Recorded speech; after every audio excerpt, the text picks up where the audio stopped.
नमस्कार साथियों, नवनीत पाठशाला में आपका स्वागत है। आज की कक्षा में हम बाल विकास और मनोविज्ञान के एक ऐसे अध्याय पर चर्चा करने वाले हैं जो न सिर्फ आपकी परीक्षाओं के लिए बल्कि एक शिक्षक के तौर पर आपके पूरे करियर के लिए फाउंडेशनल है, यानी कि बुनियादी है। ये अध्याय है महान भाषाविद नोम चॉम्स्की का भाषा विकास का सिद्धांत। साथियों, आप किसी भी शिक्षक भर्ती परीक्षा की तैयारी कर रहे हों, चाहे वो सीटेट हो, राज्य की टेट परीक्षा हो या कोई और प्रतियोगी परीक्षा, इस विषय से प्रश्न निश्चित रूप से पूछे जाते हैं। लेकिन आज हम इसे सिर्फ परीक्षा के लिए नहीं पढ़ेंगे। हम इसे इसलिए समझेंगे क्योंकि एक शिक्षक के रूप में हम हर दिन अपनी कक्षाओं में एक जादू देखते हैं, छोटे छोटे बच्चों को भाषा सीखते हुए। आज हम उस जादू के पीछे के विज्ञान को समझेंगे। तो चलिए अपनी नोटबुक और पेन तैयार रखिए, क्योंकि आज हम इस सिद्धांत की परतों को इतनी गहराई और सरलता से खोलेंगे कि आपका कोई भी प्रश्न कभी गलत नहीं होगा।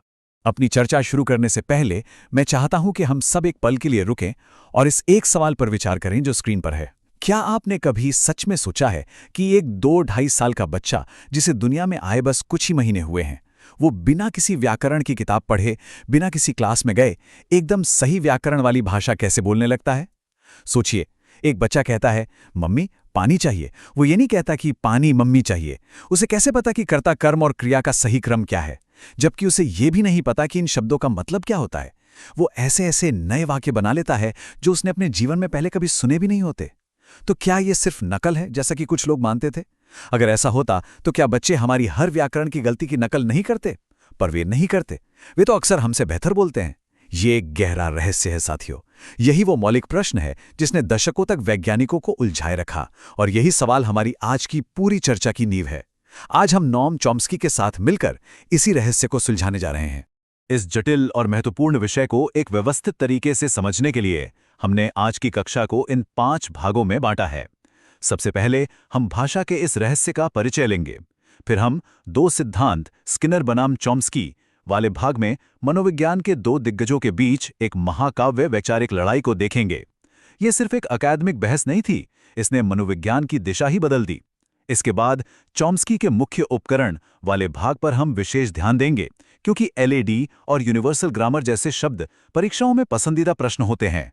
फिर हम उस सबसे बड़े प्रमाण की बात करेंगे जिसने चॉम्स्की के सिद्धांत को अकाट्य बता दिया। और अंत में हम निष्कर्ष निकालेंगे कि इस सिद्धांत का महत्व सिर्फ भाषा तक सीमित नहीं है, बल्कि ये हमें इंसान होने के मायने समझाता है। इस क्रम में चलने से आपके नोट्स भी व्यवस्थित बनेंगे और आपको परीक्षा के लिए रिवीजन करने में बहुत आसानी होगी। तो चलिए पहले अध्याय से शुरू करते हैं। कहानी शुरू होती है 1950 के दशक से, एक ऐसे विचार से जो इतना क्रांतिकारी था कि उसने मनोविज्ञान की दुनिया में भूचाल ला दिया। कल्पना कीजिए एक ऐसी दुनिया की जहां हर कोई ये मानता हो कि बच्चा एक खाली बर्तन की तरह पैदा होता है, एक कोरी स्लेट जिस पर अनुभव कुछ भी लिख सकते हैं। और फिर कोई आता है और कहता है नहीं, आप एक खाली बर्तन नहीं बल्कि एक शक्तिशाली कंप्यूटर के साथ पैदा हुए हैं। ये उस समय कितना चौंकाने वाला रहा होगा। यही काम नोम चॉम्स्की ने किया। उन्होंने कहा कि भाषा सीखने की काबिलियत हमें कोई सिखाता नहीं है, हम उसे लेकर पैदा होते हैं। भाषा सीखी नहीं जाती, भाषा अर्जित की जाती है। यह एक सूक्ष्म लेकिन बहुत महत्वपूर्ण अंतर है साथियों। तैरना सीखा जाता है, चलना अर्जित किया जाता है। चलने की क्षमता हमारे अंदर पहले से मौजूद होती है, माहौल उसे बस बाहर लाता है। चॉम्स्की का तर्क है कि भाषा चलने की तरह है, तैरने की तरह नहीं। इसी सिद्धांत को नेटिविस्ट थ्योरी या जन्मजात सिद्धांत कहा जाता है। अपने नोट्स में इस शब्द को स्टार मार्क कर लीजिए। जन्मजात या इन्नेट, ये चॉम्स्की की पूरी थ्योरी का आधार है।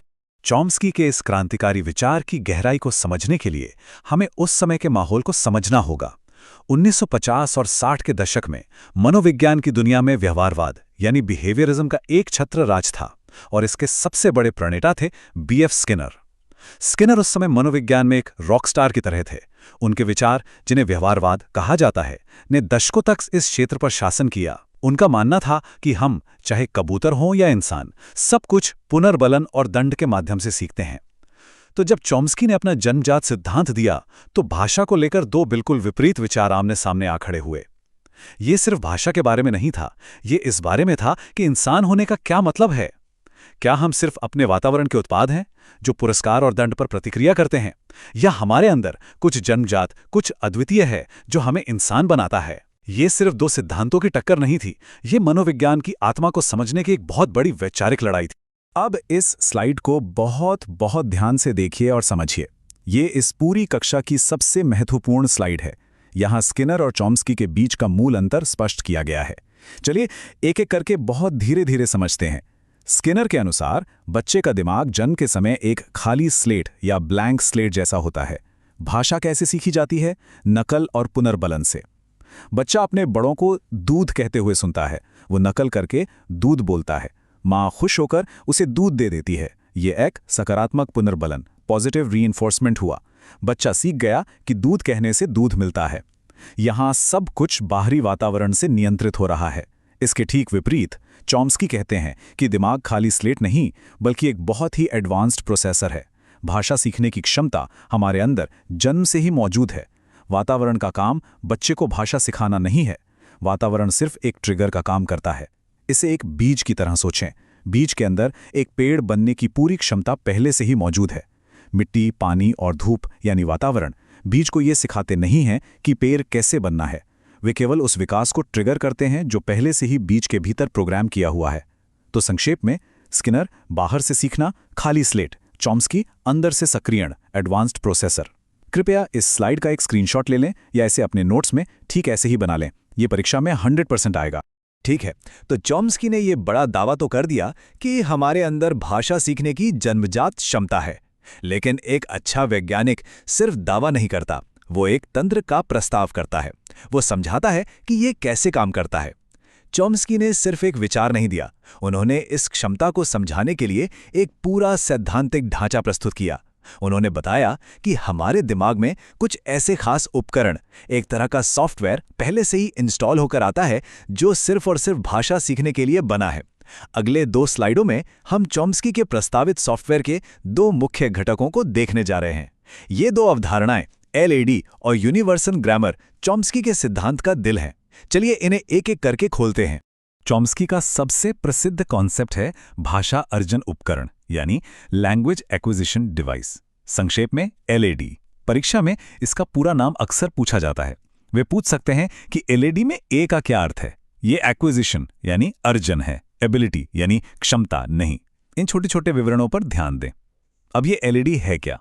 ये दिमाग में लगी कोई चिप या मशीन नहीं है। ये एक सैद्धांतिक कॉन्सेप्ट है। आप इसे अपने दिमाग का एक इनबिल्ट सॉफ्टवेयर या लैंग्वेज ऐप मान सकते हैं। जैसे आपके फ़ोन में एक कैमरा ऐप होता है जो सिर्फ तस्वीरें लेने के लिए बना है, वैसे ही आपके दिमाग में ये लैंग्वेज ऐप एलईडी होता है जो सिर्फ भाषा के पैटर्न को पकड़ने के लिए बना है। ये एलईडी एक जासूस की तरह है। ये चुपचाप सुनता है। ये सुनता है लड़का जाता है, लड़की जाती है, लड़के जाते हैं, लड़कियां जाती हैं। कोई भी बच्चे को कर्ता क्रिया समझौते का नियम नहीं सिखाता, लेकिन उसका एलईडी इन उदाहरणों से अपने आप नियम को समझ लेता है। ये एलईडी जन्म से हर इंसान के दिमाग में मौजूद होता है और जैसे ही बच्चा भाषा सुनता है ये एक्टिवेट हो जाता है। जब हमने एलईडी की बात की तो एक सवाल मन में आता है कि दुनिया में तो हजारों भाषाएं हैं और हर भाषा का व्याकरण अलग है, तो फिर ये एक ही डिवाइस, एक ही एलईडी सारी भाषाओं पर कैसे काम कर सकता है? इसी सवाल के जवाब में चॉम्स्की ने अपना दूसरा और सबसे गहरा कॉन्सेप्ट दिया, सार्वभौमिक व्याकरण यानी यूनिवर्सल ग्रामर, यूजी।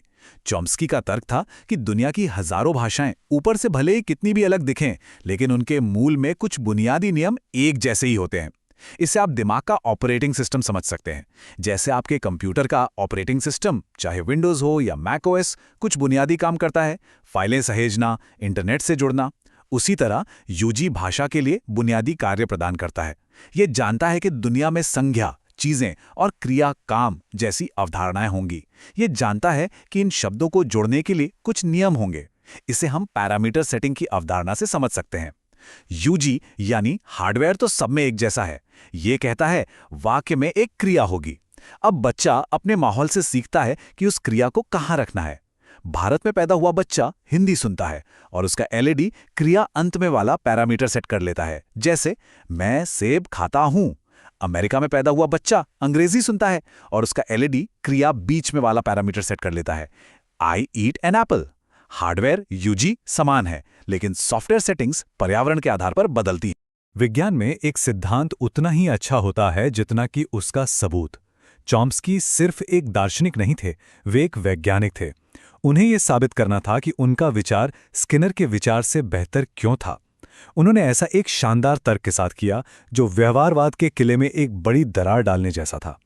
इसे उत्तेजना की निर्धनता या पॉवर्टी ऑफ द स्टिमुलस कहा जाता है, और ये उनका मास्टर स्ट्रोक था। इस तर्क ने स्किनर के सिद्धांत को एक ऐसी चुनौती दी जिसका जवाब देना बहुत मुश्किल था। चलिए अब हम चॉम्स्की के उस सबसे बड़े और सबसे शक्तिशाली प्रमाण को समझते हैं। इस नाम को धीरे धीरे तोड़ते हैं। पॉवर्टी का मतलब है निर्धनता, कमी या अपर्याप्तता। स्टिमुलस का मतलब है इनपुट, वो भाषा जो बच्चा अपने आसपास सुनता है। तो इस तर्क का सीधा सा मतलब है कि बच्चे को जो भाषाई इनपुट मिलता है उसकी गुणवत्ता इतनी गरीब या अपर्याप्त होती है कि वो उस शानदार आउटपुट को नहीं समझा सकती जो बच्चा पैदा करता है। इसे एक सरल उदाहरण से समझिए। कल्पना कीजिए कि किसी को केवल कुछ टेढ़ी मेढ़ी टूटी फूटी रेखाएं दिखाई गईं और उनसे उसने मोनालिसा की हूबहू तस्वीर बना दी। यह असंभव लगता है ना? चॉम्स्की यही कह रहे हैं कि भाषा के साथ ऐसा ही होता है। बच्चे को टेढ़ी मेढ़ी रेखाएं यानी अधूरी और गलतियों से भरी भाषा मिलती है और वो एक भाषाई कृति यानी परफेक्ट व्याकरण बना देता है। यह कैसे हो सकता है? यह तभी हो सकता है जब तस्वीर का खाका, उसका ब्लूप्रिंट पहले से ही उसके दिमाग में मौजूद हो। अब इस तर्क को इन बिंदुओं के माध्यम से और गहराई से समझते हैं। हर बिंदु पर ध्यान दें। पहला, हम जब आपस में बात करते हैं तो हम कहते हैं मैं जा रहा हूं, तुम जानते हो, दुकान पर। ये व्याकरण के हिसाब से बहुत खराब वाक्य है। बच्चे को ऐसा ही गंदा इनपुट मिलता है, लेकिन बच्चा और तुम जानते हो की नकल नहीं करता। उसका दिमाग इस शोर को फिल्टर कर देता है। दूसरा, इस गरीब इनपुट के बावजूद बच्चा एकदम अमीर और सही व्याकरण वाला आउटपुट देता है। ये स्किनर के लिए एक बड़ी समस्या है। अगर आप सिर्फ नकल कर रहे हैं तो आप कचरा इनपुट से खजाना आउटपुट कैसे बना सकते हैं? तीसरा और सबसे अद्भुत बिंदु, भाषा की रचनात्मकता। बच्चा ऐसे वाक्य बना सकता है जो उसने कभी नहीं सुने। जैसे, मेरे टेडी बेयर को चांद पर जाना पसंद नहीं है। उसने ये वाक्य कभी नहीं सुना। ये नकल नहीं है, ये सृजन है। और अब इन उदाहरणों को देखिए। एक बच्चा कहता है, मैंने गेंदें फेंकी। हो सकता है उसने गेंद शब्द सुना हो, पर गेंदें शायद कभी नहीं सुना। बच्चे के दिमाग ने नियम बनाया है कि बहुवचन बनाने के लिए एक ही ध्वनि लगती है, और उसने उस नियम को खुद लागू कर दिया। इसी तरह अंग्रेजी बोलने वाला बच्चा वेंट की जगह ही गोड बोलता है। ये एक गलती है, पर यह एक स्मार्ट गलती है। इसे अतिनियमन, ओवर रेगुलराइजेशन कहते हैं। ये गलती इस बात का पक्का सबूत है कि उसका दिमाग सिर्फ शब्दों को रट नहीं रहा, बल्कि वो सक्रिय रूप से नियमों को समझकर उन्हें लागू करने की कोशिश कर रहा है। ये गलती नकल सिद्धांत से ज्यादा चॉम्स्की के सिद्धांत का समर्थन करती है। तो अब हम अपनी चर्चा के अंतिम पड़ाव पर हैं। चॉम्स्की के इस सिद्धांत ने सिर्फ भाषा विज्ञान को ही नहीं बदला, इसने मनोविज्ञान की पूरी दिशा ही बदल दी। उनके काम से पहले मनोविज्ञान काफी हद तक सिर्फ अवलोकन योग्य व्यवहार का अध्ययन था। स्किनर की तरह दिमाग को एक ब्लैक बॉक्स माना जाता था जिसे आप देख नहीं सकते थे, इसलिए उसका अध्ययन नहीं किया जाना चाहिए। चॉम्स्की ने उस ब्लैक बॉक्स को खोलने में मदद की। उन्होंने मनोवैज्ञानिकों को फिर से मानसिक प्रक्रियाओं, सोचना, याद रखना, समस्या समाधान और भाषा का अध्ययन करने की अनुमति दी।